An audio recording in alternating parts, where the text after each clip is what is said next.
Hey, ladies and gentlemen, welcome back to the PPL. It's time to get things started for the second set of today after we saw really a slobber knocker versus Mouse Sports and Na'Vi, which we expected to be a little bit easier. But, man, Mouse Sports put up a fight and gave us some great moments. I actually thought that set was going to be kind of like a cruise through. Like, man, it's not going to be that much hype. It's just going to be Na'Vi. And like Nick had said in his predictions, like some 4-0s that were happening in there. And I'm so happy that we were disappointed, I guess, in that it was just a change from that pace because Mouse is being able to keep up, and that makes me more excited for what's going to be happening with this set. Definitely a lot to still talk about in our Gather Round show that we'll be doing afterwards. I have some thoughts. I was watching. I still think Mouse made it a little bit more difficult for themselves, but great day overall. And now we have a great matchup, Virtus Pro versus NIP. I can't wait to see how these two teams go at it. So let's go to the map screen and get underway. It's going to be a fantastically startling performance either way, because I think if NIP beat Virtus Pro, you're like, wow, all the changes, and it still couldn't get them past what has been the third seed, not even considered the second yet. And if NIP lose, I mean, that is a shocker as well, because they have this roster. They've moved Diggy Dog over from Australia to Sweden to live with Bird to try to capitalize on this moment leading up to HRX. Either way, I think it's a shock for fans on both sides. Being able to come through, I'm excited to see if Virtus Pro look the same, right? Last week, it wasn't necessarily a very good showcase. Well, of Elvenpath where did their get his skill braces gets to come off. through. He did get his braces off, so he does have that nice smile being able to come through. Maybe that's the difference. It's just, maybe before he didn't smile as often, so the guys were like really intimidated. That's now he's like super friendly with them. They're That's like, right. This is a guy I could take out, for a drink. We can hang out. We can play some Paladins together. Maybe win a PPL. Have some, have some Kettle One. I mean, Elvenpath, he's a Russian through and through. So, we love to see it, representing the brands there. In fact, Kettle One is a Swedish. I think it's made in Sweden. Which means NIP is going to win. Clearly, that's the only thing I can get from that. It's the only thing I can get from that. And also, Willow. That's a very interesting first pick for Virtus Pro. What do you think about the prioritization and an early Ruckus as well from NIP? We didn't see that at all in the last set. I think early Ruckus I'm okay with. I feel like we've seen him have enough of an impact that it makes sense. Okay. The fact that they prioritized it, even though, again, like you said, we haven't really seen him that much today. Yeah. I feel like they could have gone for the Leon, something that we know is definitely good, not only on Bright Marsh, but against a Willow. And the fact that VP are letting that through, I'm kind of curious. I mean, there's actually some of the stats I saw on Twitter while we were taking the break was that Na'Vi is one of the only teams that's really prioritized this Leon. Finally, NIP going to be picking it up, but the question is whether or not she's going to have that performance. Is she going to be worthwhile, or is she starting to fall out of favor? Yeah, I think the Leon is just something that Na'Vi are going to continue to keep relevant because of the fact that, A, she's good. She's shown what she can do, but also it's one of Phoenix's bays, so you got to be able to deal with it. Sometimes that means playing it and or banning it out. Sometimes you don't have the option to ban, so you do have to play it.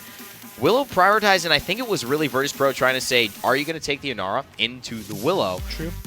But at least they ward away a potential Inara Furia, maybe saying that Solar Blessing not going to get the value out of a dead zone. So let's give them the Furia to play out of, and we'll focus on the Ruckus and the Inara ourselves. And I don't know. I mean, we've seen Ruckus have good performances here for sure. I think this is a very Bright Marshy kind of composition coming down from NIP. The Talus is the one that stands out the most. Yeah. But I feel like because of the layout of the map, it's not the end of the world. It's also something that I think they have been pulling out with mixed success so far. I think against Virtus Pro, I'm not sure how they're going to handle seeing him because he's not being played by every single team. It really does seem to be like a Bonkar kind of specific. Elvenpath will play it. And it's interesting that they're matched up against one another, but Elvenpath and Bonker will both play this, and we'll see Purdo play it as well. One of the only 3 members in the EU PPL that play this are against each other now.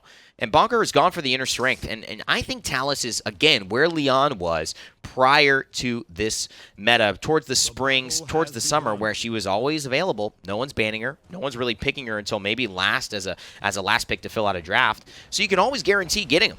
And so if you can make something work, I think those are the picks that really set up a great season for you because, you can have a couple of great sets where no one really expects it.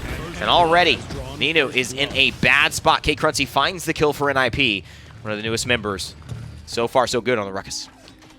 Set up kind of on the side, and this is probably the perfect role for him to be filling. Normally playing around with the front lines, but now going to be able to showcase the damage that he's able to output. Cruncy Bonker being able to put together a ton. Ninu finally gets a kill, but look how far back they've been pushed. Too much value given. But here's the thing.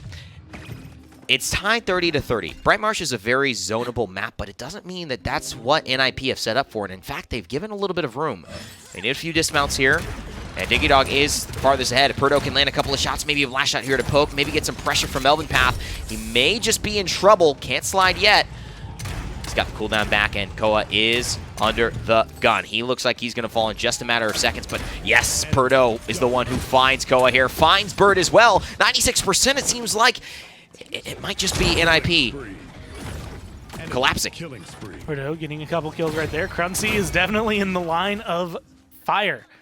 Gets taken down. Cheapo credit for that one. The two of them now joining Elven Path. We've mentioned it a few times, but looking just as comfortable being able to play old champions that they've always been fans of. And making it look just clean. NIP going to be able to come in and at least touch down to stop some, maybe get an overtime if things go wrong. But this is the Talus. This is what's going to matter. See ya. See ya. Ninu says, thank you very much. I know exactly where you're going. And a heal. Oh, baby. Oh, baby. Beautiful stuff from Surets. Already making his presence felt. And that is Virtus Pro. Coming back on top, taking objective number 1 here on Bright Marsh against NIP. Really nice round. I got to say, both teams did good things there.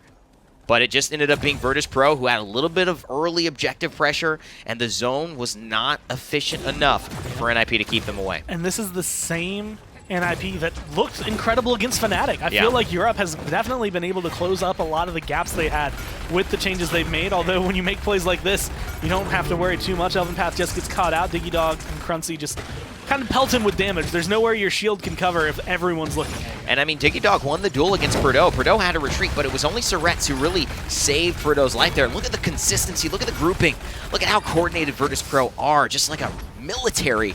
Everyone in line, step by step. I mean, you could even see the feet marching in order, but it doesn't seem to matter. No one has an answer for K Cruncy, and this is just like the beginning of the round.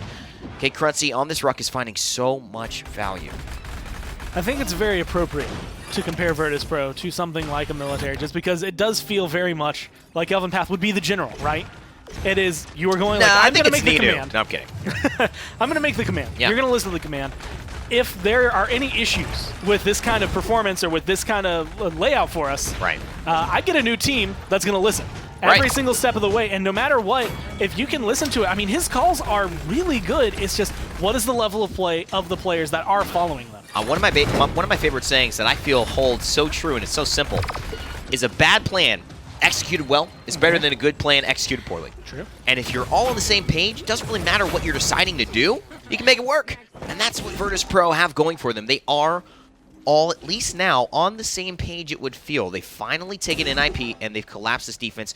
40 seconds left for them to push. And, you know, that just makes me think back to something, and I feel like it doesn't come up as much in Paladins as we do in other games, but shot calling is something very prevalent in this game. Yeah. Who do we focus? Where do we go? Do Yeah. we want to focus the objective? Do we go to the payload? Do we look for the kill on the left? Right. What is our objective right now? And one of the biggest things is being able to find and follow someone. Like you said, if you make a bad call, if I say, hey, let's go in and try to kill this guy, as long as you follow through, even if it's a bad call, the important thing is the follow-through from the team. That makes the difference. Absolutely, I agree, Gore. And I think the way that NIP have shown their resilience in not only starting off strong, but battling back against an unfortunate point fight to be lost, it shows that they are in a position to do well in this set and in this game. One of the things I've noticed as well is Bonker going for the Record 2 already and the Blast Shield, so very aware of Ninu, but also very aware of Elven Path. The Blast Shields, the damage from the Scorch, that will be mitigated, and just the impact that he has been able to have in making sure Elven Path's uptime is 0 to none. I mean, that's truly been, I think, one of the differences in why they could not get this push going. So far, so good. Impressed with the performance from Virtus Pro, although I will say there have been some moments where you could tell things have started to fall apart, and it's not necessarily their fault. It's the fact that when you are trying to accomplish this, you also have to take into account what exactly NIP is doing. Cruncy is probably the biggest issue, just because even though he's 7-5-7, his damage numbers is ridiculous. He's third on the list, and he's just getting up on the high ground, looking down, and melting you with miniguns. Well, that's the thing. If we take a look at the items one more time, I apologize. I was mid almost falling over. There's not a lot of Wrecker on the side of Virtus Pro. I mean, a lot of Haven, and this is that military march to my command. They all have the same idea. Everyone across the board has gone into Haven. It seems like whether it's this set or whether it's just Virtus Pro things, they have all marched to the same beat.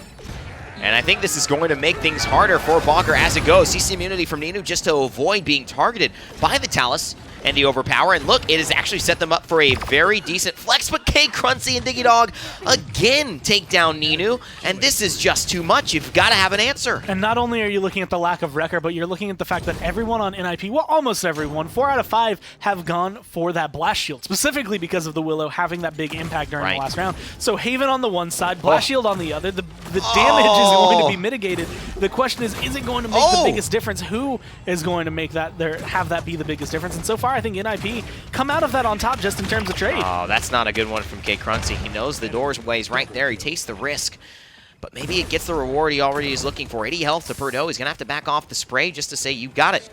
So maybe it was perfect, and I really can't fault K-Crunchy's play. I mean, he's been very, very good on this ruckus. And Virtus.pro have not had an answer at least yet.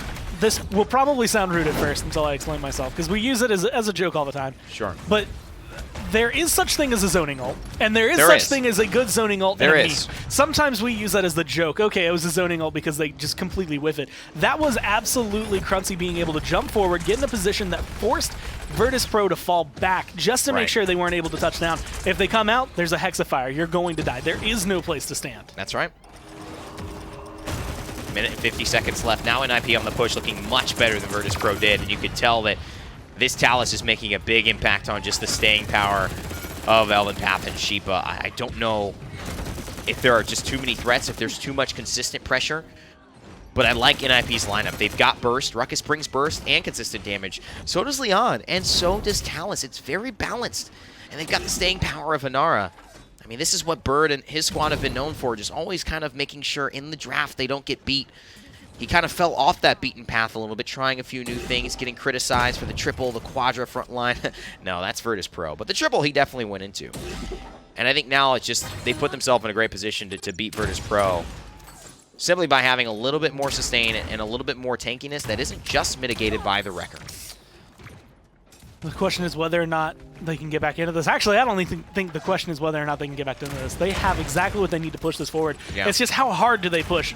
Is there enough that Virtus.pro can bounce back, or is it going to just be a crush and defeat? Crunchy going to be the big one, I think, making that difference. Koa goes down early on. Crunchy's getting low himself, so he's not going to be able to have that impact on this, and NIP are left with 3. The other thing about these squads is just the mutual respect. The players, they back off. They don't want to waste their time, A. So they want to make things efficient. If they lose 2, they know they're not going to push with 3, so they just back off and wait till they can regroup as 5 again. But the other thing is that, you know, once they see Perdo start to get that green light, they know a dodge roll is coming, and they know it's only a matter of time before he starts to press the advantage. Either I missed it in the kill feed. Do we know what just happened to Cassie and Furia? They both die around the same time, but there was no big kill, no big indicator. I think they might have jumped off the map to just reset. They probably did. And fall back, and it's one of those things, because of their positioning, they recognize, okay, if we're up this far, NIP definitely have a good contest to go against us. That's going to be a beautiful heal on the Elven Path, and now Crunchy's going to be locked in the corner. Yeah, and I think this is the round where you're going to see a difference.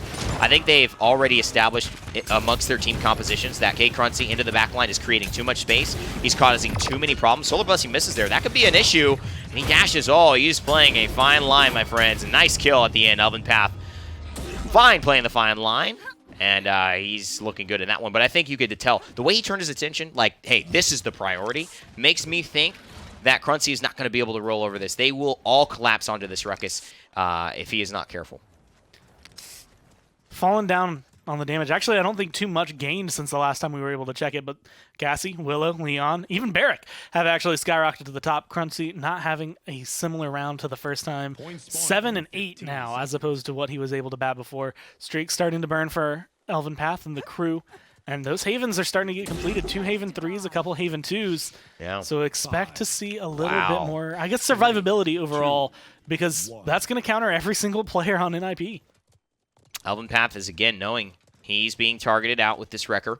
A lot of the way they like to play is aggressive, create space, and Bonker and Digidog are building, so that cannot happen. Koa has made a couple of mistakes early, and it's not that it's his fault. He just has not been able to keep up with some of the pressure.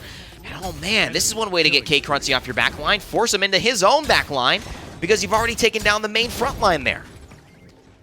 Looking to try and come around. I mean, Talus, this is a very unfortunate spot. Yes, you might be able to win this, but Bonker's just kind of locked down, and like you had said, Elvenpath, one of the other players that is known for bringing out the Talus and being able to whip out the Immortal right now. The pressure, the Dome Shield, everything coming down. They're looking for the zone. I kind of like this. I kind of like it. He's just going to rocket boots. Doesn't even go towards him. Ninu finds Bonker in the back line. Off of the overpower. Now Bird is isolated. He's going to Dimensional Link, gets onto the point, just buys a second of time. But now Koa is isolated. Both of the clones have been taken down. And here's the Hexafire from Gay Cruncy. Can he find it? He will at least get a kill, but Ninu is the one who is able to snowball this fight. But Diggy Dog from Australia now able to say hello to Europe. Sweden's feeling good, looking good. 93%, but now NIP in control with 48. Ninu locked down, staggered out 11 seconds behind everybody else, who's now not only respawned, but look to get back into the fight. NIP have control of this. It's an effective 4v5 for another 5-6 seconds.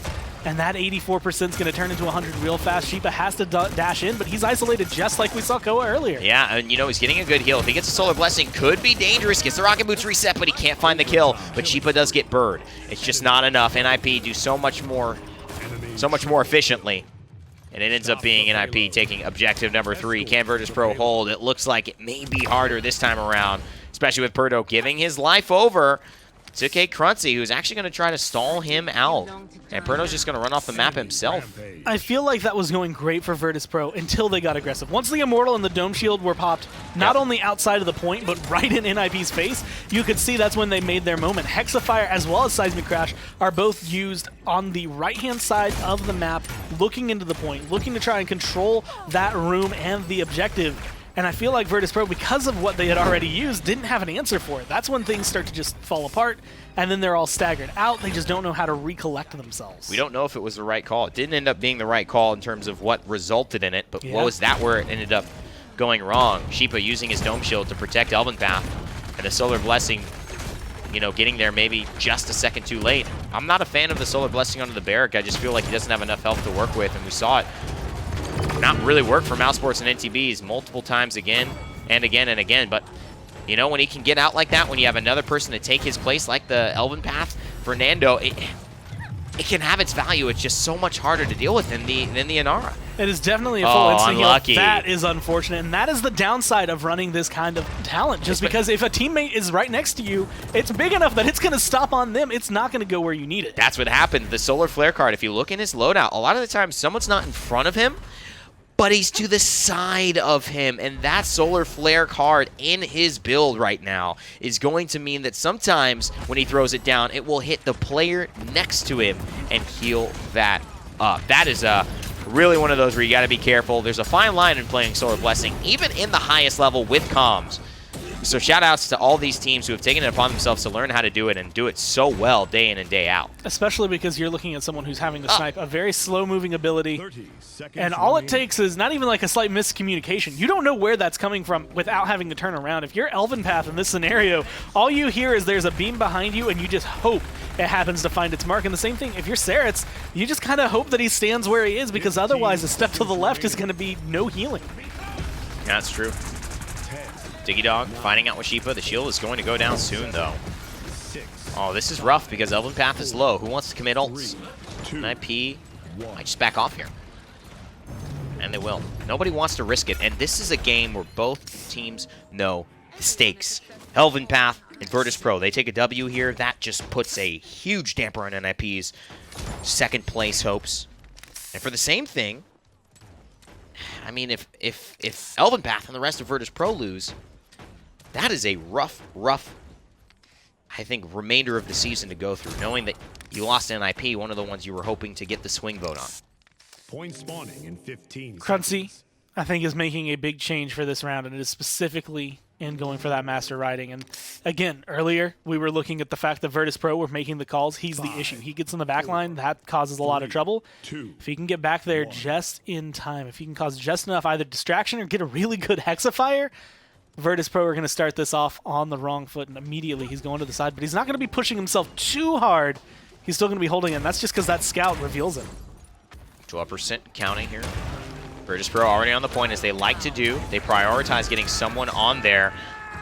And there's a Seismic Crash and an Overpower. Ceretz finds Bonker in the process. Well, that means it's a 4v5. Koa looking to back off, get some healing from Bird. The life exchange is going to heal him up faster, but not if Bird goes down. Perdo, finding a kill yet again in Sheepa with the Inflame. Virtus.pro use a huge tool to get the lead in this point fight. Still 3 ultimates on the board for them, and NIP have at least 2, maybe a third in the Enlightenment. Yes, it's tied.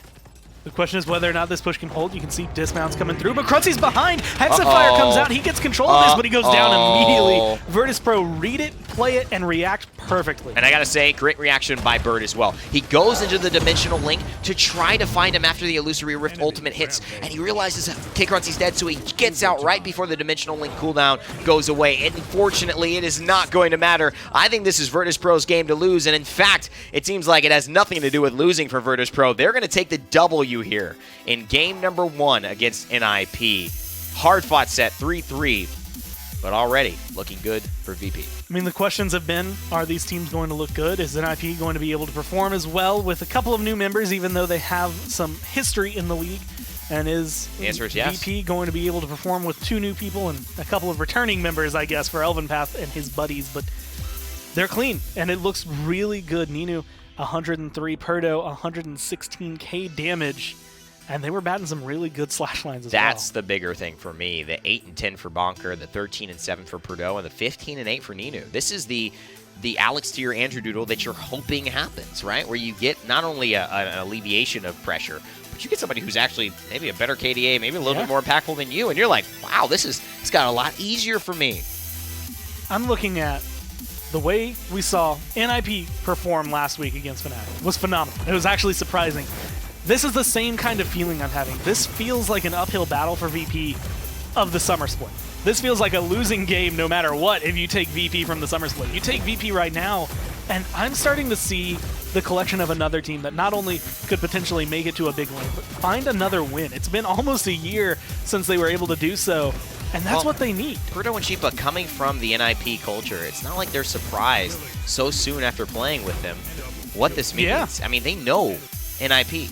And they've worked with Bird for quite a long time here. And, I think the concept around it is that there's just this really rough kind of road ahead between both of these two teams where it is going to be kind of heartbreak for one here, and it is going to be elation for another. I don't know who's going to end up as the victor, but we're going to find out at least if NIP can tie it up right now with Serpent Beach being map number 2. Remember, Frog Isle, not necessarily banned here. Those are the Not As Sincere and Mouse Sports potential bans, especially since we just saw Brightmarsh played. So I'm going to say, this is a historical Virtus.pro map. Whether or not they chose it, this is a map that historically goes to them. They are very good at controlling the point. They understand the push. This is a map they excel at. Elvenpath is incredibly good. You just grab a Nara, you get a healer, and he is happy to be able to play this. And it doesn't matter whether or not he's on the Inara or the healer. He is going to be happy with his team as long as they play that point. Well, with NIP choosing to go to this map, you have to feel they have something up their sleeves. Or at least are ready to deal with whatever Virtus.pro want to bring to the table. The Inara ban is interesting. And I think it says, you want to go Torvald? No Androxus on the table? You go ahead. You want to pick Drogo? Sure. But you're going to give us Torvald and something else. What's that something else? Is it a Cassie? I feel like that's a solid pick for them right now.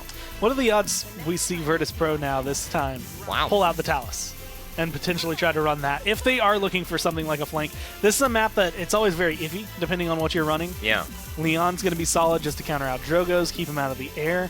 Ashe as the first frontline for NIP is a very big surprise, but I guess, you dwindle the pool by half with all of the bans and the pick coming down from VP. Essentially. But the Ruckus, I think that's where things shift for Virtus.pro. We used to see, Isbitner on that Ruckus a time and a half ago where him and Zephy Cloud were sharing some of the same conversations with Elvenpath and gameplay, but not anymore. They've spread their wings. But the Ruckus will return. Who will be on it? We'll have to find out. The Torvald will be taken with Ashe and Furia. What is your last pick in NIP? Well, it turns like it's Cassie. Damba, notably not taken, but again, not pairing as well as with the Stigala. And it's going to be another Willow for Ninu. This is what I like to see. Ninu already has a good game on Willow. Get him right back on it. Perdo can flex on the Leon. You're fine. Sheepa can go on to this Barrack. You can put Elvenpath on the Ruckus. You could vice versa that. I've seen both of them play that role. I like it for Virtus Pro, and I think NIP also put themselves in the position to win with this Torvald. I feel like unless Torvald has some phenomenal bubbles, unless this is something that, I mean, he can have a good Hyper Beam or two as well. A lot of the control, I think, falls onto him in terms of saving people, but Virtus Pro, I like their draft. Like, just outright, I like it a little bit better. It's going to be a little bit more difficult, I think, on the point, depending on where Elvin Path is able to find that control or if he falls down. His health bar going to be a very big question mark for me. But Sheepa, Perdo, Serets, Ninu, all of this looks really good in terms of draft. I'm excited to see it, but there is a lot of performance-based issues that I think are going to make the difference. And what I think is where we get in this conversation, where Ninu is drafted Nightshade for the damage and the dueling, but he's also got to use that dead zone on the point to shut down the Solar Blessing. So where he manages to use it to stop the heal onto the front line, right, and because that's the most important thing at the moment, or where he uses it to do things like finish off Digidog on the Drogos, who, man, oh man, that's a scary thought because he has just been known to be one of the best blasters in the world coming from OCE. One of his really prime champion choices is Drogos and or Bomb King. And you can see it's already working. Virtus Pro pushed into a corner. No one dead yet, though, but NIP in control with 42% and counting. This is something we saw very similar to Mouse versus Na'Vi. NIP have moved up and taken the high ground away from Virtus Pro, and unfortunately, when it comes down to this, Na'Vi, maybe they can fight back without their high ground. They don't need it. I feel like Virtus Pro are finding that a little bit more of a necessity. Perdo going to the background might be a big difference maker, but they know he's there. They're making the call to go for it. One of the biggest buffs to Field Study is the duration at base that protection lasts. You just get the 30% damage, but it's an extra second, literally 33% longer that you have a chance to hit those rockets. That's why Drogo so easily, piloted by Digidog, shoots 2 to 3 rockets for 11:05. That's not even a fuselage, Drogos. Ow! And NIP capture it just like that. As easy as it sounds, is as easy as it goes. Virtus Pro, no contest here thus far. Torvald can make or break a composition in terms of the damage output or even just them dying versus not dying. Yeah. That accompanying not only the healing that is coming with Furia, but the fact that you have an Ashe to kind of create a zone for you. I mean, Drogo's, I don't think he's going to find himself in that much trouble, and it's Digidog as well, so he's been able to find some insane mid-air shots in the past on this map even. Yeah. So I'm wondering if we're even going to be able to see Virtus Pro touch him as far as things go. And there's what I'm seeing. I'm seeing Nino just used it to try to finish off Digidog. What are you doing with the Inara? You're letting that Solar Blessing go through. I mean, I don't mind taking it when there's not that, sorry, not the Inara, the Furia. I don't mind taking that and having it being a problem. And maybe in their comms, they're saying, it's okay. It's the Ashe, it's the Torvald. They're not as tanky as an Inara. We can let that Solar Blessing go through and maybe try to just burn them down. But Ashe is the highest health pool champion in the game, as far as frontline as well, and I think in the entire game, especially if you use her cards. So that's something that you do not want getting a Solar Blessing. Let me tell you that, my friend. As Sheepa doing a good job of controlling area and space, giving Ninu some time to at least find that kill onto Bonker. And good uses of the number of dashes he has, being able to use that either as a retreat or just enough mobility to get out of the line of fire, the line of sight, to make it so that VP have to, or NIP have to make that decision. Do we dive a little deeper and try to find the kills a little bit further in? Right. Or do we pull back right here? And so far, NIP has been playing a little bit on the safer side, which is the right call. Right. But it is giving Virtus Pro the ground they need to be able to come back into this and feel a little bit more confident, especially after the way that point fight went. And it's very different, too. When you've got the Nightshade as so much of your presence, it really isn't that good against the Torvald. You'd rather have a Drogo shooting 850 to 1100 based on, well, you can't get Torvald on the side and shoot Torvald, but I'm saying 850 or maybe, you know, closer to 950, 1000 with Fusillade straight onto the Torvald. That's going to take him down in just a few seconds if he's just hitting direct shots. Willow's hitting for 500 with direct shots. Sure, you get your 800 burst from your Nightshade, but he's not your main target. He's not your main focus. And it doesn't scale as well, especially if you have Wrecker. So, I don't know, a little bit of a rough lineup. So far, Virtus Pro have done a good job, in my opinion, fighting uphill and stabilizing against what is, I think, probably just a little bit of a superior draft from NIP. Whew, Sheepa, so close to dead, yet so far away as well. No one on NIP's looking at him. He's just going to be able to sit in the corner. Digidog taking a good chunk of damage. And Virtus Pro play that like textbook, right? That's just the defense you want, the angles you need to hold exactly in the right area, the right champions to do it.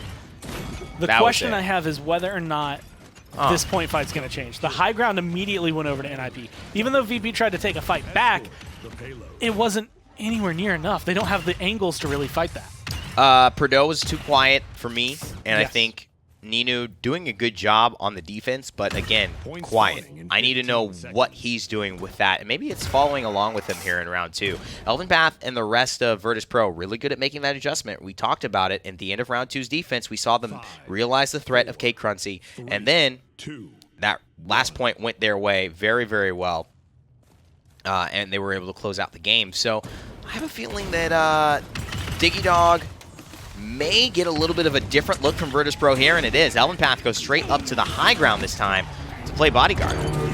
Being able to get this, another shot from Digidog. Doesn't even need to connect because Elven Path goes down that early. Ninu is incredibly low. This is normally where you might be able to see a shot through the air, but it's difficult to have those rockets hit a moving, flying target, which is why it's been impressive for NIP and Digidog specifically to be able to find that in the path right now. Going for the punch. I don't know if he really has a big target other than this ruckus. Oh, no. Well, at least he finds that. I mean, what's actually great about that location, he's out of line of sight. He just doesn't he just spits on that Ying clone. I spit on you. Shame on you. Shame on your ancestors. Oh, man. Shame on your team. Wow, that's, you know, that hits somewhere. That's, I mean. It makes no sense. Like, who cares? Shame on my ancestors. Who cares? I didn't even know those people. But that sounds like you just really insulting somebody. I mean, I can't imagine. I guess spitting on a clone isn't as bad as spitting on the actual person, but I'd still say it's pretty bad depending on how the clones work. I'm assuming Ying remembers what happens to them. Wow, wouldn't that be a lot of memories to hold on to? Maybe too many for the Ying. And I think Virtus Pro holding on to the memory of just having no presence at all. This is 0 presence, and that to me is what's scary about this. Serpent Beach is a very punishing map if you don't get it right. Relatively easy to zone on. Not impossible to make it back from, but the line of sights and where you can travel to get to the point, pretty open, especially if you fully wipe. It's really the flanks channel on the right side that you can be a little sneaky from or go around the full backside, but not if you get wiped and then get zoned from the beginning. And that's what's happened. And look at this, 1 minute and 25 seconds. It's been only a minute on the push score, and they are already about 85% of the way, 90% of the way pushed. Yeah, 1 minute and 20 seconds left. It doesn't even matter how many, I want to say like, or how much pressure Virtus Pro has put on you up to this point. That's going to be a Hexafire, and Shiba goes down. That feels relatively sloppy overall, being able to throw it out not only there, but with what it was able to grab. I mean, you get a little bit of damage, a little bit of poke, a little bit of pressure, but the payload's still right there. Yeah, and to me, this is just not really knowing your threats, right? I mean, I think, that would have been cool. The threats of Digidog on a Drogoz, a 12 streak, I don't know why you're not expecting this, right? This is him. This is his bread and butter. This is Serpent Beach, a great map for Drogoz. You got a Baron. You know, you banned Inara. I think this is not knowing kind of the follow-up of how damaging this would be. Sometimes you need to get told. You need to get shown what the issue is. Perdeaux sliding in. Can he save it? Uh-oh. Couple of good shots. They go down. They lose 3 on the side of VP, but 3 on the side of NIP, so that looks like a stabilization. And even though Ninu got the kill, I want to give all credit to Leon, because it looks like she just straight up kicked Drogoz in the face. That is a brave thing to do. She did. Because he is a dragon. She punched the dragon. And so the dragon punching her? Yeah. No dragon punch. It was a, I don't know. Leon kick. Scion punch. Which actually sounds pretty cool as an ability. I wouldn't mind if that was an addition to the dash. If it also had a little bit of kick damage. Scion punch. Yeah. It's like something they serve at like a House Ico ball. Would you like some Scion punch, sir? And it is the most basic fruit punch because it's blood red today. Knowing the way the kingdoms would work, that depends, I guess, on the ball. If it is going to be, you know, of all the other kingdoms coming over and they're visiting, you're making a good impression. That's going to be the expensive punch. If it's for the people, well, they can. It's the Apple Teeny of House Ico and that territory, right? It's like, you know, Khan really loves it, but he can't drink it out in public with his boys because he'll get made fun of. Khan, have some more self-esteem. I believe in you. Drink what you want. Guy's that big, man. Sometimes. Who's gonna walk up to Khan and make fun of him for drinking an apple tea? He will crush all his skull. You know, all his other. Yeah, he will. You're right. But that's how it is, right? He's afraid of something that will never even come true. Most of our fears never even have a chance of existing. They're just made up what ifs. And look at this. That's not a what-if right there. So close. One shot away from finding Bonker. If he can find Bird, though, I think that's just as good. He might find both. Hello, going fishing. Oh, and they're fishing a barrel. But somehow Serpent Beach has got a real knack for keeping fish alive. And right now I'm looking at Digidog now sitting at 11-1. As long as he stays alive, there's going to be big Nino gets taken out of the air after all that pressure, all that damage. Not a single kill, and I can't think of a more unfortunate thing to happen. Koa commits a lot there too, and he's not taking advantage of. This could be it. I mean, if Surretz is here, Koa's dead. But K. Crunchy is back. But what does it mean for Sheepa? Can he stay alive? He doesn't have the emitter yet. Oh my god, oh my, I think that was a bad call, and it is. Wow. You're 57% on the objective. NIP don't have a dime on there. 9% only. And you throw away your Hexafire? Just back off?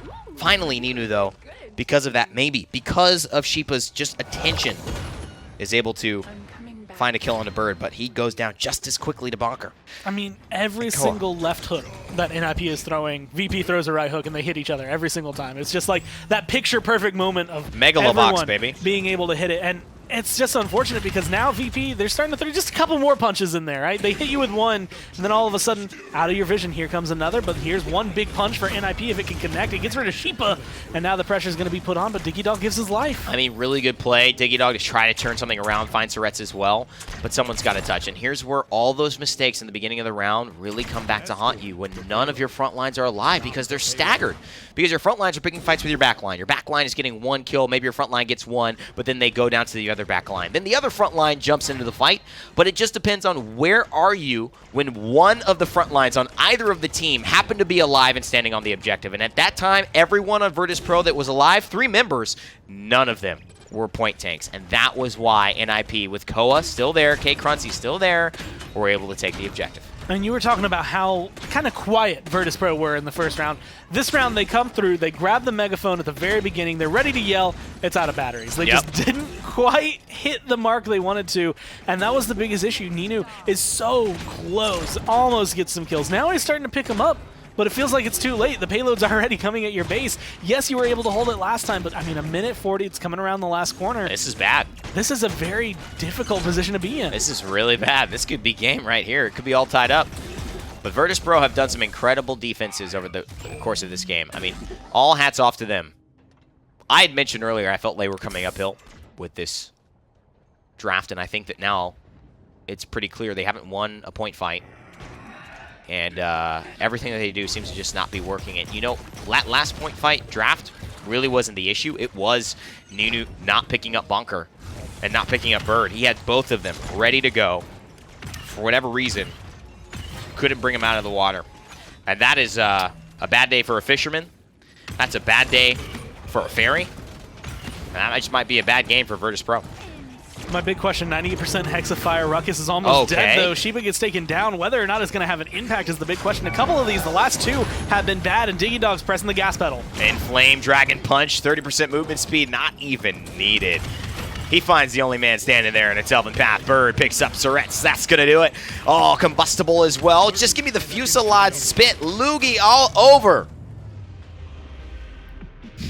It's really nothing to follow up on that. Yeah, I mean, that was clean. Digidog, I think, only died 2-3 times, maybe a couple more towards the tail end, but he came into a couple of those rounds at 10-1 at one point, so it's just like he's not being taken care of. There's no big pressure. Virtus Pro, like you said, very quiet. Not being able to come through. Their names aren't really in the kill feed, or at least they're on the wrong side of the kill feed. And then you look at 106k damage, 101k damage coming down from Digidog and Bonker, respectively, and there just wasn't anyone up to bat for Virtus Pro. Yeah, I'm excited in general about the set. I think it's continued to be good. 1-1 is a great place for the set to go. We know we've got at least 2 more games, and I'm pretty sure we'll see 2, but look at that, Bonker and Digidog. I mean, that's all you need, and look at Purdue and Ninu. Ninu's still going positive. I'm impressed, but Purdue, 4-10? Was that 4-10? I think so. Oh, man. Versus 16-4 That's your second on pick. the other side. That's your second pick, Leon. Not, I think, the performance Virtus Pro kind of expected going into this. So there's a lot I want to say is credited to NIP, to Digidog being able to play well. But again, it kind of felt like Virtus Pro, especially, I mean, just different shades of themselves from Bright Marsh to this map. It definitely felt that even though they've had control in the past, the Inara ban might have taken away something they wanted. Yeah, honestly, I think it was. And I think they were trying to just read too far into it. It's something that you'll see with the before when triple quadra damage was never even done. And before when triple quadra tank was not done, you know, you would see Virtus Pro sometimes pioneer these things. And it felt like, man, you know, you're going really far out on a limb to do something that didn't need to be done. You know, it's almost like, well, I'm going to go home, but that person's going to be waiting outside of my home. So instead of going home, I'm going to go to this coffee shop. But then at that point, you know, they might realize that I'm not home because it's 15 minutes later I'm supposed to arrive. Then they might meet me there. So then I'll just stay at work for another half hour, and I'll push it all back, and I'll go to. And you're just like, you're going down all this rabbit hole thing. And it's like, what if issue number 1 was never an issue? What if you just went home? Right? I know it's a weird analogy, but the aspect, you don't have to follow the train of thought. Sometimes you just do the simple thing and it ends up working out. You like the Inara, let it open. If not, you get the Drogos from them. That's a win-win. True. And that's, I think, where things started to fall apart for him. So I think we have the maps ready. You can always just go to those and get ready on the set. Because I know I like to say maps, and then, but, you know, I mean, as long as we show them, it'll move on my topic of conversation. Stonekeep here, map 3, and now I think this is a much more open kind of draft. I think they can pick a lot of things. We saw Alex and Mouse Sports go for the sniper again. Not a big fan, and Virtus Pro, they realized that the Drogos was as big a threat as it was last game. They banned it out. And Drox is going to be up there as well, so if NIP don't ban Khan, some frontline is going to be available for you. Whether or not you want the Dwarvald has been kind of the question. Without an Androxus, you're kind of like, well, who do you pair it with? NIP, obviously showcasing what you can do with it last map, but there's still an area of issue with him as to when are you going to be able to perform? Like, where is your zone? Who are you enabling? And again, the other question of how the Willow and the Inara and the Nightshade plays, because the Willow uses the Nightshade for damage, and she doesn't use it to completely zone the Inara out. She doesn't use it to counter the Inara. She uses it to kill people. And what does that mean for the dead zone and its true application and getting picked up first? Do you really want the Inara? Are you really, as an Inara, completely worried about the dead zone? I think Willow is intended to stop them from going Fury Inara, and I think NIP have said, we're not worried about you. We're going to take it anyways. Inara, Ruckus, Furia, Cassie. That's an incredibly strong lineup. Barrack, Ashe, I think, has a lot of bullying potential. Leon kind of taken so that there is no counter for Willow available. And Ying going to be in there. So I think, again, Virtus Pro have picked up a lot that feels right, but I just don't know how it's going to hold up. Yeah, it doesn't really feel right. It feels... I feel like the Inara, Willow, Furia thing, they might have hedged their bets that NIP were not going to take both, or even take any of them because of the Willow, and they wanted to get it all, and they ended up kind of losing 2 out of 3 on that. And I don't know if that's what they really wanted. Diggy Dog on the Cassie, I mean, that's standard. And that's been shown to work. Bonker is really... Where this mixed up was the Bonker, and the fact that they decided to go for the Talus yet again. So that's going to be, I think, the thing that this hinges on. Otherwise, I kind of much prefer NIP's draft with the staying power of Koa on the front line. A lot, I guess, question marks still in the air. Both of these teams seem relatively close to each other, but Virtus Pro definitely last game seemed like a ghost of what we saw on Bright Marsh, and I'm kind of wondering if, because they chose to go here since it's loser's pick, this will be a different story. And so far, Diggy Dog is getting pressured out, and he was a big point of NIP's success last map. Oh, this is just bad. What are you going to do? I mean, you're dead. An enemy has I don't know what else to say. There's This is rough. not a lot, I think, that you can think in your head when there's a Ruckus in your face. Because even if you deal damage to him, okay, there's the emitter shield. If he's lucky, there's a heal as well. You don't have a lot of presence on that map to be able to get that pressure back. So Crunchy playing this appropriately, being able to just get in the faces and bully Virtus Pro. Well, Furia can't keep them alive, but look at this. They still got the front line. And this is kind of what Navi and Lazy were doing so well. It's like, okay, you're going to kill 2-3 of us, but guess who's going to stay alive the entire time? Inara. And now, what do? You've won the battle, but you've lost the war. And that's what Inara does. That's what she's been doing. And with Furia, no problem at all. I haven't seen a lot of dead zones onto the point. I've seen them up on the balcony fighting. There's another Solar Blessing.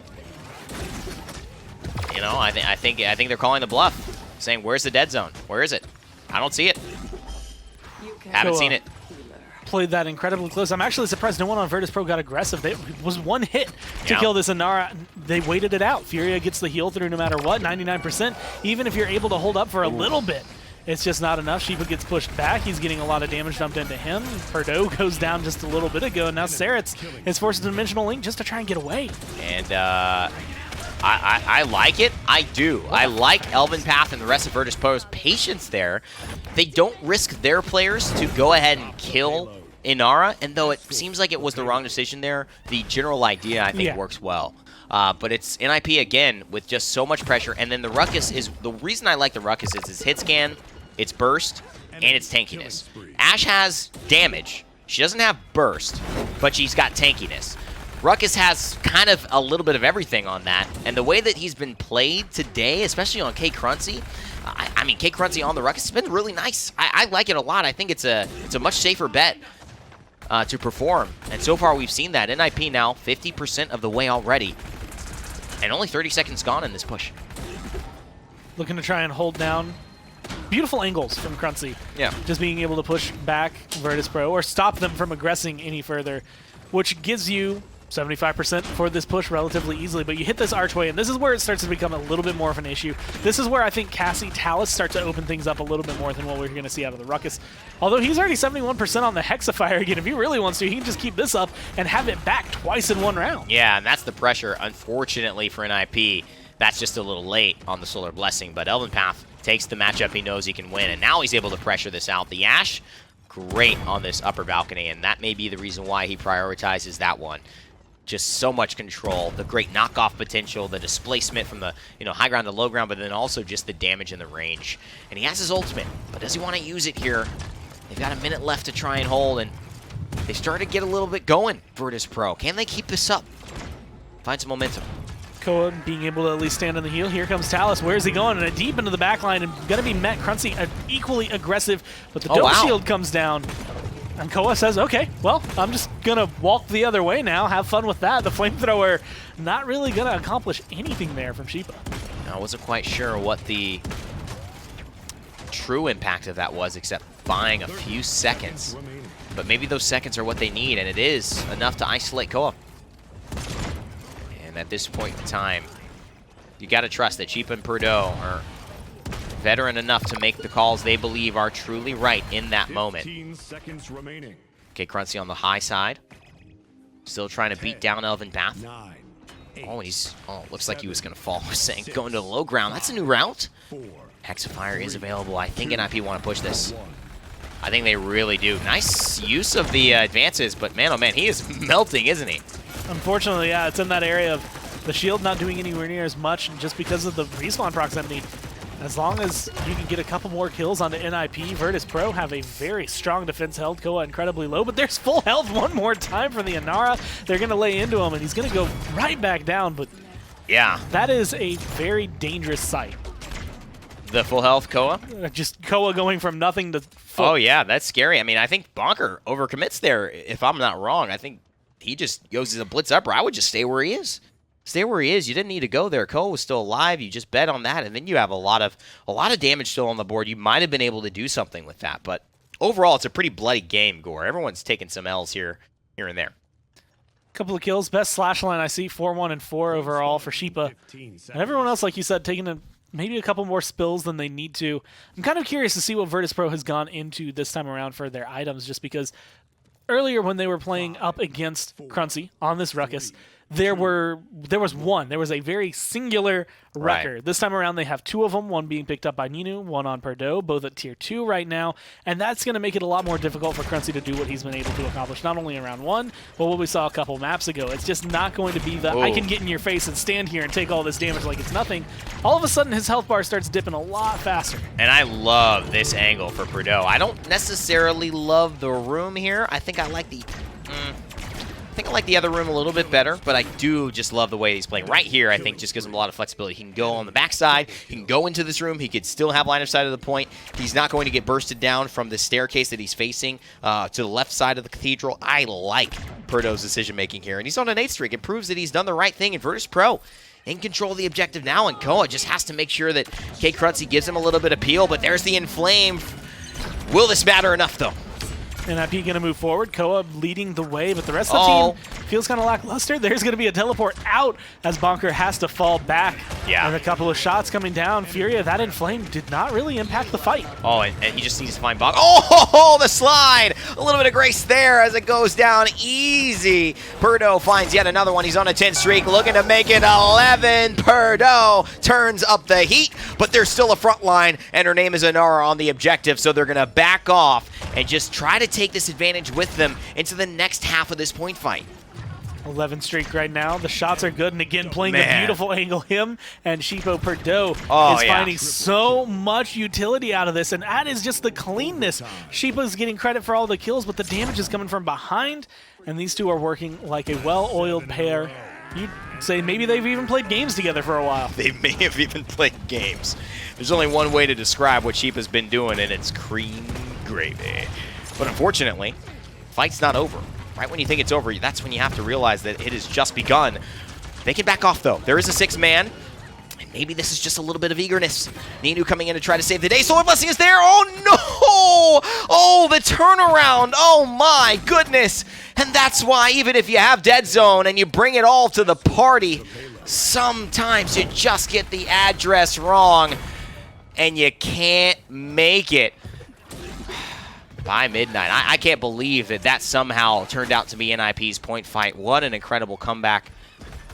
Was it Virtus Pro not taking advantage of it, Gore? Was it NIP just making plays for the history books? I think there's kind of a double-edged blade of that. There is Virtus Pro, I think, counting their chickens before they hatch, right? Yeah. They're like, we've got They this. did it's a little in bit of that. The They bag. did. We don't have to worry about it.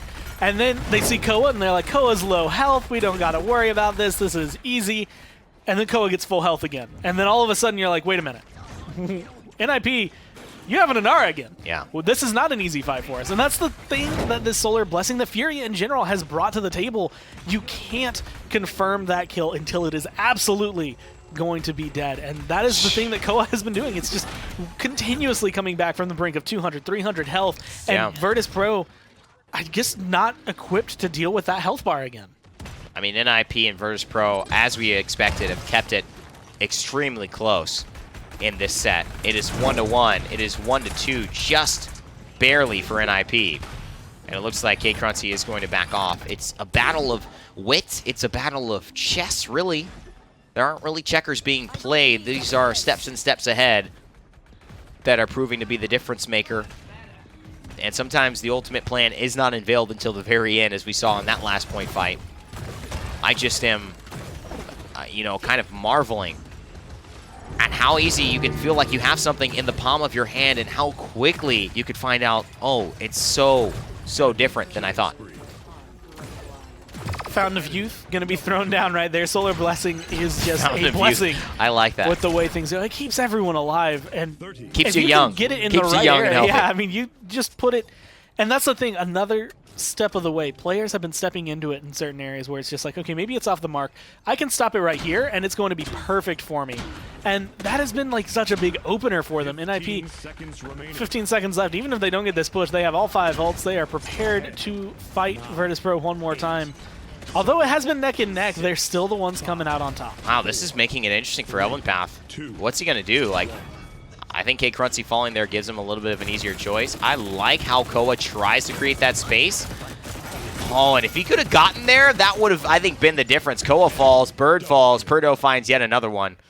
Wow, it started out as such an opportune point fight for Virtus Pro. Ended up in a relative despair, and then here's probably a look back at this moment where you say they've got everything going for them. A double kill for Sheepa turns into a triple kill. It's literally 5v2 at that point. And somehow they lose. Overtime is a scary thing.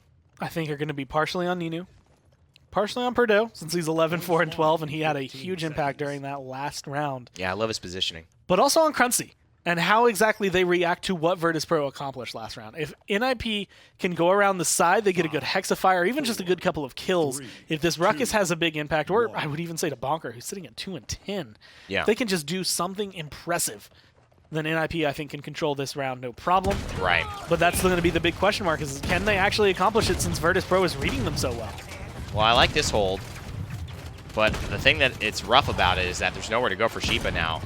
Bonker has used a Rune of Travel, and so now he's a little bit in a precarious spot. But Koa has gotten so much value out of just being on the point. 58 health, and that will end. But he's gotten 51% on the objective. Elven Path lands. And now, this could be a problem. Bonker trying to knock him down to the low ground, maybe away from his assert dominance. And Sheepa now getting the ire of Talus and the miniguns of Ruckus. It is going to ultimately end in Sheepa going down, and NIP now winning this one pretty convincingly. Something very similar to what we were saying about Na'Vi a little bit earlier, where Bonker, you know, you're sitting at 2 and 10, and Mutu earlier on was not having a really stellar performance. He did not look like himself. This is going to be the way you can change it. Bonker and Cruncy being able to have the performances they were having early on, look like themselves, be comfortable. Hexafire finds one. Sheepa is just taking headshot after headshot. Diggy Dog gets credit for both of those, but that is NIP. This is why I dislike the hubris of the Nightshade Willow trying to cancel out what a Solar Blessing and Nara combo can do. It just is not even close. It's like not in the world, in the realm of realness, to think that a Nightshade can be everywhere. While it's doing damage and killing everyone in the back line, it's also on the front line. For both front lines, by the way, K Cruncy and Koa. It just seems unrealistic, and I think if you're going to go for this and say, I'm Willow first picking, because it's going to shut down Furia, it's going to shut down Inara, it's going to ward away one of those picks, so I get the Willow and I get the Furia, or I get the Willow and I get the Inara, then I think that you need to change your concept, because NIP are saying, there is no way we're giving you that. We're just going to take it and show you that we don't care about a dead zone. Eventually it ends. We're counting on Solar Blessing lasting longer than that. And I think the big note is look at how much healing is coming down from this Fury. It's not just Solar Blessing. Solar Blessing you can throw only onto the Inara and feel comfortable. And then you can use your... It's not Cherish. I always forget the right click, but you can Kindle throw Soul. that on there. Kindle Soul, 1200, Oh, 800 Bird! onto that Ruckus. And he's trying to go for it, baby. He's going to get a little bit of that Pyre Strike himself, kindle some souls, if you know what I'm saying. Firing away. He's got the max attack speed, and Fury is such a beast with that. Bird on a 7 streak, trying to make it more. He knows that this means everything. Koa, is he going to get it? He gets the full health reset. Dead zone this, NIP say. Elven Path with his last stand in the assert dominance, but Koa finds Prudo in the back line, and he has been so crucial. Elven Path says, let me deal with Bird, but it is a day late and $1 short. K Cruncy with an Hexafire. NIP storm through in Game 3 to take the lead in this best of 5. And now they're holding on to it. Not only that map, but I want to say a little bit of Virtus Pro with them. They just take away chunk by chunk. It's just demoralizing, I want to say, when you're so little close bit of the heart goes every with 'em. single Yeah. time. Because Virtus Pro are getting close. There's moments where it's just like, all right here, all you have to do, couple of shots connect, 2-3 kills, your team has it, you're in the gold, and then it falls through. You don't get those 2-3 shots. Everything falls apart for you, and you just watch it crumble in front of you. I mean, even 11-7, 13-7, you have to look at the 1-7, the 6-12, the 6-11. It's just not enough coming down from Virtus Pro. Incredible game from Diggy Dog as well. 14-8 and 115,000 damage. I don't even know if I said his name twice. I mean, it was really about the front lines, and it really was about the supports. It was the core of this that was making the difference. K Cruncy, who is 14-7 in this one, seems a little upset that his photo was taken at that moment in time, but I'm sure he'll get over it. Sometimes you have to take pictures. A lot of pressure here, and this was just the dominance displayed by the Ruckus in this set. And really countered out the Ashe and what you wanted to do with knocking people off, huh? A lot of control, a lot of... I want to say normally we see a kind of turret defender come down from Ruckus. This was not only aggression, but very appropriately placed Hexafires. There wasn't one that fell out of place, which is what we saw a little bit during the last game, where they just get thrown out. Virtus Pro, when Sheepa's playing this, you see a Hexafire and you're like, man, is that really what you want to do right there? Cruncy throws it out, and it is destroying Virtus Pro. It is making that big difference, and because of that, it felt more impactful. Well, we've got one more game here to figure it out. I know the best of 5 is not done until 3 wins are achieved by a team. NIP got 2 in a row after Virtus Pro took the first. Jaguar falls now, and it's getting funky here, Gore. What do you think we can expect? Will it be the Willow? Will it be banned? Will the Inara be taken away? Will the Furia be banned? Because maybe that's what they're worried about the most. Maybe the Willow into the Inara is okay, but maybe it's the Furia that's the problem. I feel like Virtus Pro... it's this fine line. Once you ban away the Mikoa, you're leaving a lot to NIP. They don't want Androxus. They don't want you to have Androxus. So I think that is something that, so far, this set has been relatively centralized between the two teams and the Citrogos, and I respect this. You're on Jaguar Falls. Digidog has phenomenal performances on this champion. This is something that is a direct shot at him saying, look, you're too good for us to deal with right now. We don't think, even if we draft against it, that this Drogos is going to be easy to deal with, so take it off the board. I actually like this a lot. I think the reason this makes... I think the reason this is going into the hands of Virtus Pro is because I believe that they feel they've taken away the most important part of Inara, which is that Willow, the Solar Blessing, the resets on the front lines. I just do hesitate about the Barrack being that secondary pick, and it's just so consistent with VP, and it's lost quite a bit now. And again, you look at these health pools, and even with the highest health pool, so that's not necessarily it with Ashe. It's not that that's going to mean you're surviving, but when you're talking about full healing, it's just 2,000 more health each time if you have an Ashe versus a Barrack. This time, Torvald, Talus, I think the two Ts are going to be a lot better together when they are able to pick up a little bit more. I think Talus, with that survivability, he can commit a little bit more. That's something that was just rough during that last game. He was 2-10 at one point. Ends the game at 5-11, does a lot in the last round, but until then, the question marks were like, where's Talus? What's he doing? This time around, I think he actually has that chance. My other thought about that draft, too, is if you are knowing the Inara is the problem, or you're seeing it work so well against the Willow, against you, I understand that you want the Ruckus, and that worked well as also, but why not just take the Inara? True. I mean, why not take Inara Furia? And the combo, that's the combo that's been killing people. Now they have Inara, who's no problem on the point. Leave her alone, do her thing. And now you have Torvald, who can now bodyguard somebody. And let's look at what was happening to Koa last game, just in another example. So Bird has the ability to heal Koa back to full health. Maybe not as instantly as you'd see out of a Furia, but let's say he's a little late to the draw. Right. Crunzy throws a shield on him.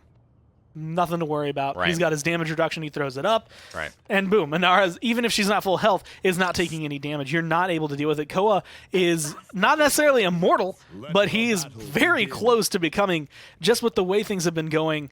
And now you have a Willow to worry about, a Talus to worry about. And if Talus can step up, if Digidog can make this Willow work, Virtus Pro might not really have a leg in this game. I expect Digidog to make this work. But I like Ninu's cautiousness.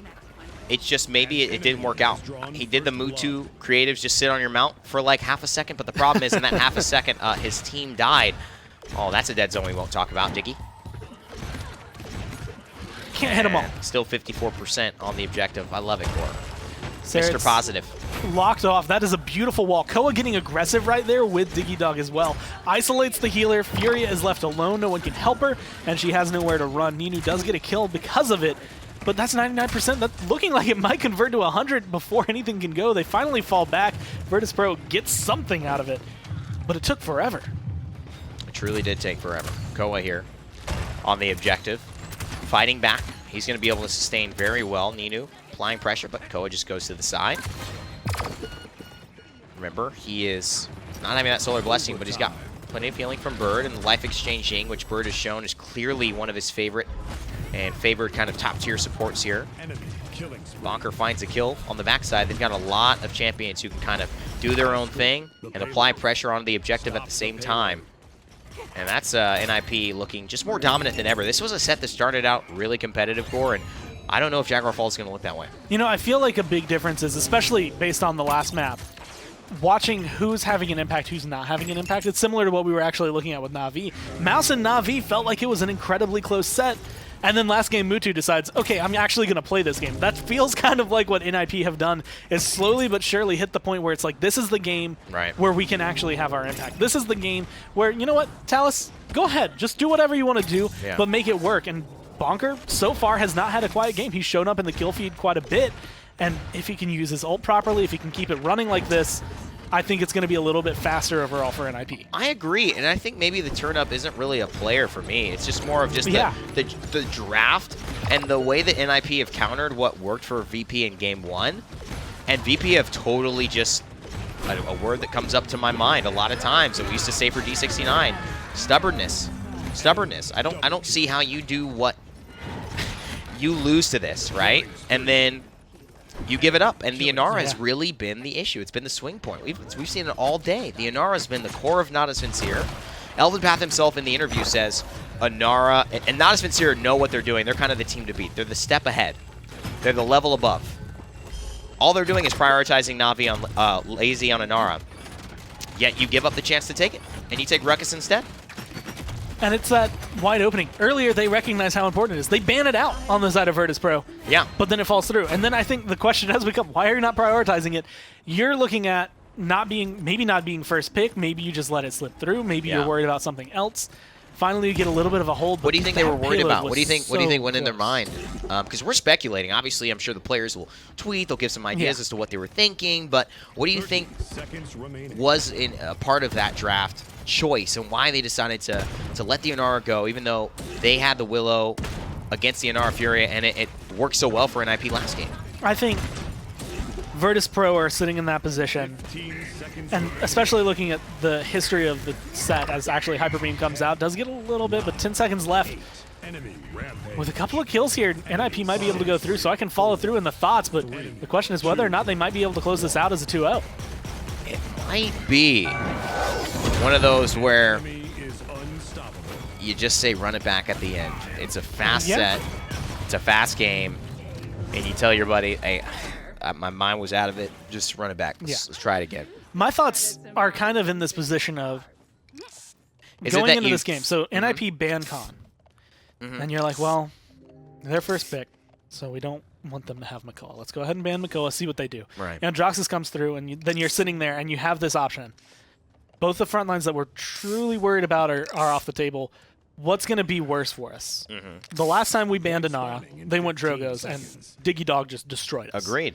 So if we ban Drogos, well, they're probably going to grab Inara. And the minute they don't, the minute it comes through, that's when you have to That's ask, where I'm asking. why What do they do there? are we looking at Right. the rest of this? I don't Sheba, think the last time he played Ruckus, it did not look good. I don't think either of us have that answer right now because I don't think logically we were looking at it as Inara Furia were the problem. Yeah. And now you can get Inara Furia, but you only get Furia Ruckus, which is a different. That's just different. If you're gonna have a champion with Solar Blessing, I think anyone who even is aware of that in Paladins how that works, Inara is the best champion to pair with that. And I will follow through and say that Ruckus for VP is not my priority. Well, Sheba played it 2 games ago, Yeah. and it had some moments, but it definitely did not work for me. And this round, I mean, it's the first blood immediately. NIP know how to handle it. NIP are making it look phenomenal, and VP are showing you exactly the same weaknesses I think that Ruckus has. well, I mean, the issue is that point control has been the deal of the day, and it's been on sale for Na'Vi and NIP. And Virtus Pro are, basically having to try and get their handle on it, but somehow the price is raised. Somehow the deals aren't so sweet for them, and they're having to get the budget tanks on the objective. They just don't have the sustain. It's not a point fight. There was nothing to cast there except immediately Virtus Pro all died, and NIP just were able to run at them with health and with big bodies. And it's a great job from Bird and Diggy Dog and the rest of this team. Diggy Dog on a 19 streak. Yeah. Has he even died? He might not have died the entire game. I'm not sure. I actually don't know. He probably did die all game. I mean, with the way things are going, he's not only controlling the, like you said, a 19 streak. You set it up. Koa waiting potentially for a wall if need be. 2250 health. Dead zone available. Seedling coming up shortly. Diggy Dog is showcasing maybe why the way Willow should be played. Right. Again, making it work out, being able to say, I don't need the Jogos, I can just play the Blasters. And I think if you're going as a Willow, the other thing that I like about NIP prioritizing the Willow here is that Stonekeep and Jaguar Falls are very different. Willow can hit 2 to 3 people almost guaranteed when she's fighting and using her dead zone on Jaguar Falls. On Stonekeep, a lot of the times the damage dealers are nowhere near that middle objective. That's a very, fishbowl-y, you don't want to be there unless you know you have comfort. This 4-0, to me, is indicative of something bigger than NIP and Virtus Pro's actual difference amongst each other, and I think that's giving credit to the players. Purdo, Sheepa, Elvin Path, they're going to be able to be contenders no matter what, but what went wrong in that last game to me was an awareness of the draft, at least how it looked on our end from up here. The draft was sometimes just looked over in terms of what were the angles, the keystones that really turned the tide of the fight last set, and it seemed like the adjustments were a half measure, not quite fully there to be able to keep this set going with NIP. That set, or at least the flow of it, the story of it, the way everything was going, it felt a lot like the way we saw G2 and SK go, where it was very surprising at the beginning because it's like, man, these guys are actually going to be contending. It looks really close. It looks good. The second game, even though it goes the other way, still looks close. And then they disappeared. And then they were like, I felt like the first two, they put their all into it. And once they lost that second one, you could kind of see what went wrong. Maybe some communication starts to break down. Maybe I don't know if any emotions are flying through the team, but there could be. It definitely starts to feel like the team takes a step back in game number 3. And then by the time you hit game number 4, like we said, where you're kind of hitting the same draft, you're hitting the same points over and over again, but there's only so much it can do. Let's take a look at the stats here to finish up the game. It was Virtus Pro who had a good start. I want to look at the stats of that game. I want to see if Diggy Dog died or not. All right, NIP 2-1. They're now beating Fnatic. Can you believe it? Fnatic are like, hey, don't worry about it. We'll be back. I don't know if anyone can tell me if Diggy Dog died or not, even though the stats aren't able to appear on the screen. But that's what we would like to know. Not as sincere. Obviously, a clear 3-0. NIP, only that one loss. And Fnatic still have some more games to play.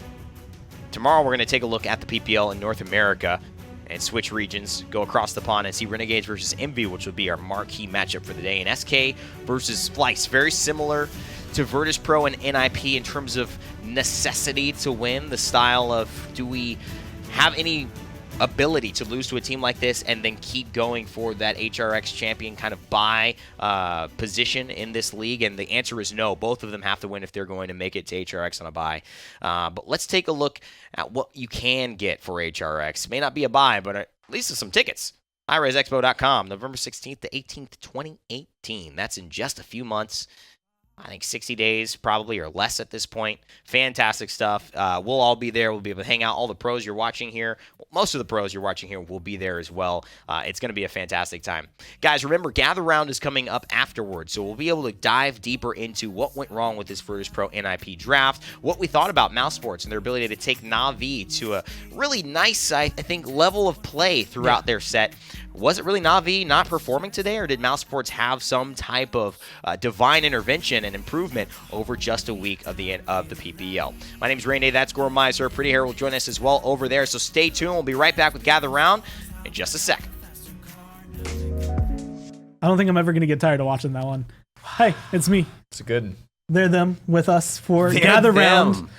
And the post show for, I think at this point, every single broadcast, but mainly for today's PPL. Yeah, man.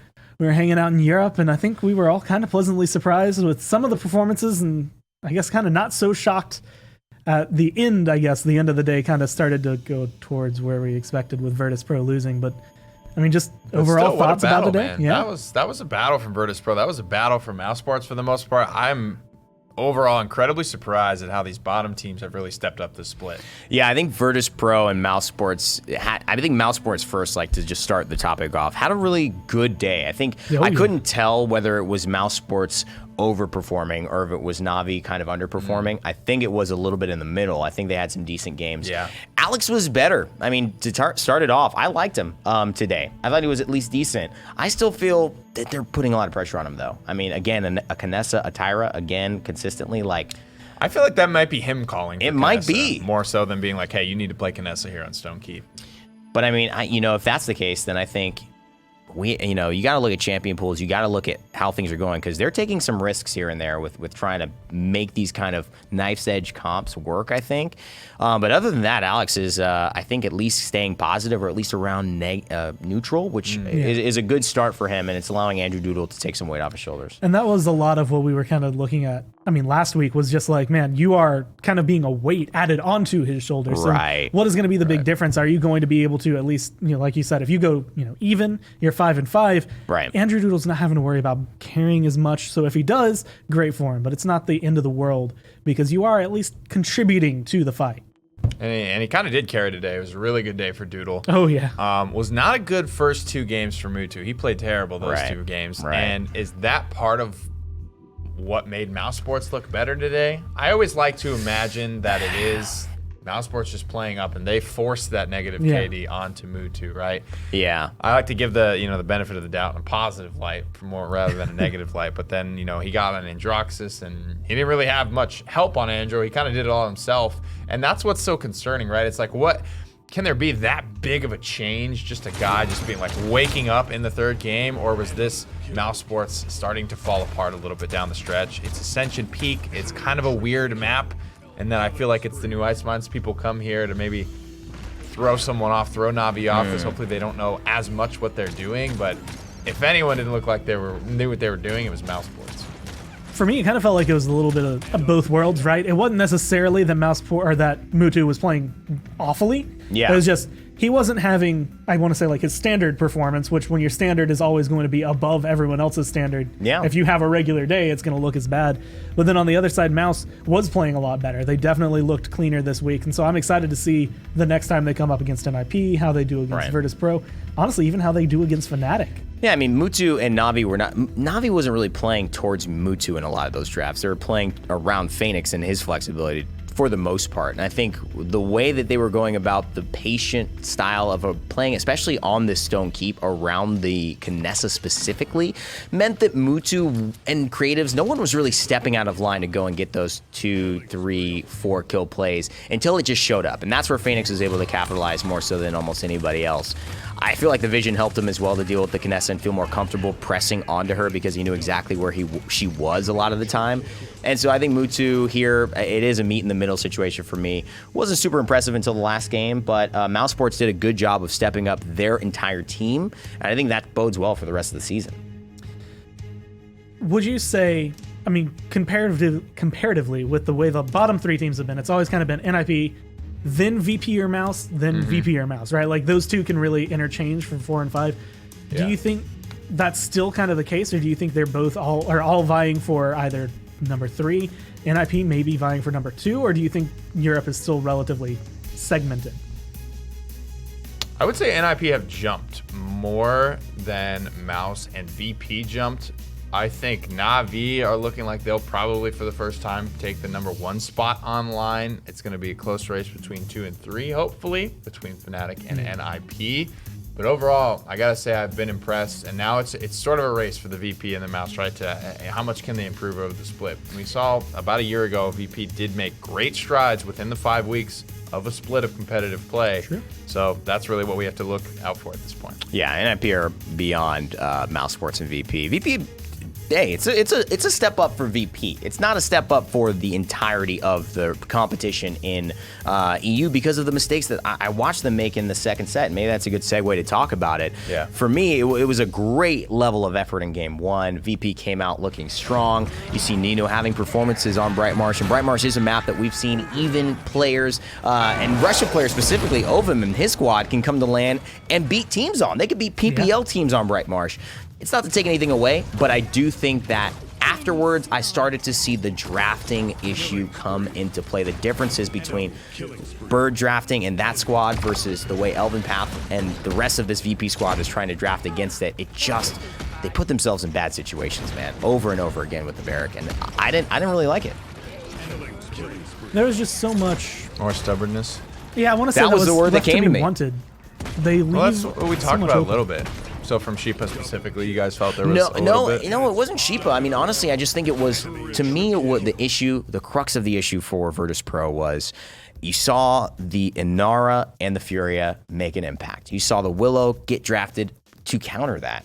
And then for me, nobody could figure out why. Now the Inara Furia goes to you, but you don't take the Inara Furia. You take the Furia Ruckus. And the Ruckus doesn't have an impact. And the Inara continues to have an impact. And they get the Willow. It's almost like you gave them top 2 picks, even though you had the second 2, right? And so I don't know why Virtus Pro made that choice, but that to me is just a microcosm. If you look at that, expand that, as to why they're still a little bit of a leap and bound away from NIP when it comes down to LAN and those types of decisions. When it came down to it, one of the things we were talking about, not only was stubbornness, which is what you had said, but the fact that it seemed like Inara was very essential to both of these teams. It definitely felt like Lazy she and Navi needed too. to be on whichever side. Do you feel like VP was making a mistake? Like every single time they had an opportunity to pick her up, They just kind of let her fall through. It's weird because Sheepa played a ton of it. That's like what his like main thing was back when he was on NIP. Oh, yeah. So the fact that there is a heavy deviation from that, you know, it's like you look at, he swapped teams, but he swapped to a team with Elven Path on it, Right. who, in that same vein, has been just as about, if not more than anyone else, the point front line. His was more Terminus, albeit, but still that sort of philosophy and how you approach the game and what your win conditions are relatively the same. The guy in high school who wants to like the thing that's popular, but because it's popular, can't like it, reminds me of the way Elven Path and Virtus Pro kind of go about their business. It's that he's a hipster. It's not that he's a hipster, but he just wants to do it his own way and let everyone in the world know that this is done the Virtus Pro way. And that's a little bit of how they've drafted their roster. All people from the same region. This is how, look at Bird and NIP. They're going to bring a guy from Australia to come play. I mean, they're doing anything to win. And Elven Path and them see the issue. They still draft a different way, and you just say, I'm scratching my head as to why. I don't know. I just take the Inara. Give it a try. It seems to be working. Navi are prioritizing it for lazy. In your interview, you said Navi are the best. They're the team to beat. They're the team we need to match. Yet you're not doing what they're doing. So I don't know why. Overall, I'd say week 2, day 1 went relatively smoothly for the teams that we kind of expected to win. But do you guys have any final thoughts, things that you would think either change or something to look about in the future? For me, I'm definitely a little bit eyes on Ruckus here because you said Microcosm, and it feels like it's like this weird pick. Like Tenor picked it up once. It seems like it's a Bright Marsh thing, if anything. But I'm looking at Ruckus as maybe some type of a sleeper pick, some type of a strong off tank. I think Ash had a pretty noticeable impact as well today. Yeah. She's another off tank. I think the role of the off tank, and that's really kind of the dance we've always done in between 2 frontline or 3 DPS, right? So who comes up to be that second frontliner? Because right now, no one's really having a striking impact on me as that off frontliner besides Ash and Ruckus. That's, to me, the biggest thing. How do you, in a frontline discussion, deal with the Inara on the other team? Because people have not found a great answer to it, especially if you give the Inara a Furia with Solar Blessing. The Willow is not enough. It just doesn't make sense. You can't fight Leon here, use your dead zone to kill her, and also have your dead zone on the point. So if you're first picking Willow to avoid that, doesn't seem to be working. And also, maybe that's not why they're first picking Willow, but they have to have an answer. The Barrack is not enough to contend with the Inara. So I have to figure out, are we going to see some more triple DPS? Are we going to see Genos come back in and really try to augment the Barrack instead of trying to match? Maybe say, all right, you're going defense, well, we're going to go offense and see if you can beat them that way. Sometimes a good offense is a good defense because you keep people under pressure. So I wouldn't mind that. And I think Virtus Pro overall, been bagging on them a little bit. I like their improvement. I think there's just draft things that are gone horribly wrong in those last few games.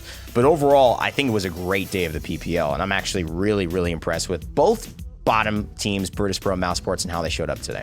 Well, once again, that is a clean wrap overall on day 1 for week 2. We do get to see Mouse and VP later in the week on Thursday as they both go up against Fnatic. But tomorrow, I think, are 2 games you really don't want to miss. So we have Renegades and Envy, Splice and SK, both going to be important overall in standings and in the long run. But that's going to be it for Gather Round. That's going to be it for day 1 of week 2. We'll catch you guys tomorrow as we explore North America.